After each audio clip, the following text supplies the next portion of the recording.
আমার মদনমোহনের জন্য আমি কী কী তৈরি করছি আজকে দেখো। আজকে হচ্ছে নবমীর দিন। তো নবমীর দিনে তো সবাই ধরো ঠাকুরের কাছে ভোগ দেয়, আর যে যেরকম পারে করে দেয়। তো আমার যেহেতু মদনমোহন ঘরে আছে, তো আমাকে তো কিছু করে দিতেই হবে। তো আমি দেখো পায়েস বসিয়ে দিয়েছি। তো এই পায়েসটা কিন্তু গুড় দিয়ে তৈরি করা হবে, কারণ এটা খেজুরের গুড় দিয়ে। তো খেজুরের গুড় আমার আনাই থাকে, তো দেখতেই পাচ্ছ আমি দিয়ে দিয়েছি। আর এদিকে লুচিগুলো কিন্তু আমার সব ভাজা হয়ে গেছে।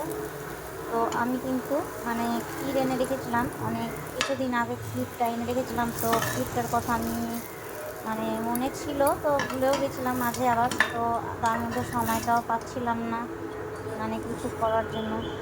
তো যাই হোক, আমি এই সময়টা আজকে একটু বের করলাম।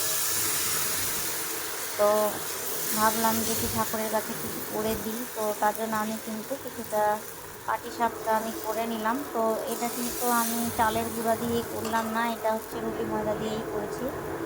আর এই যে দেখতে পাচ্ছ, আমি কিন্তু ওটা দুধ দিয়ে আবার একটু জাল দিয়ে নিয়েছিলাম, কারণ খুবই শক্ত হয়েছিল, ফ্রিজের মধ্যে ছিল তার জন্য।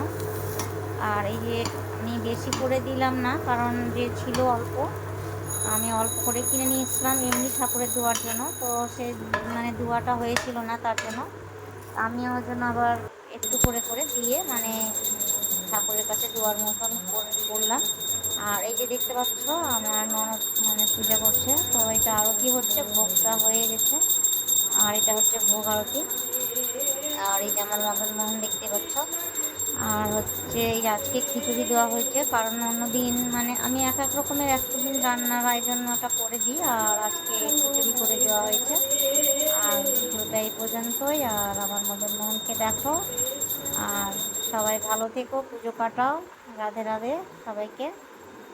আর এটা হচ্ছে মানে আরতিটা কিছুক্ষণ মানে করছে, তো আমি বসে বসে একটু ভিডিওটা করে ফেললাম।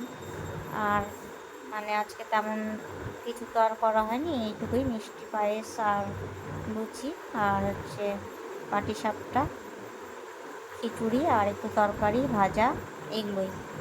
আর তেমন কিছু আজকে করা হয়নি। তো আমি আরও কিছু নিয়ে এসেছিলাম, তো সেগুলো আর করা হয়নি। পনিরটাও কালকে তো পনির দেওয়া হয়েছে, আজকে আর হয়নি। তো ভিডিওটা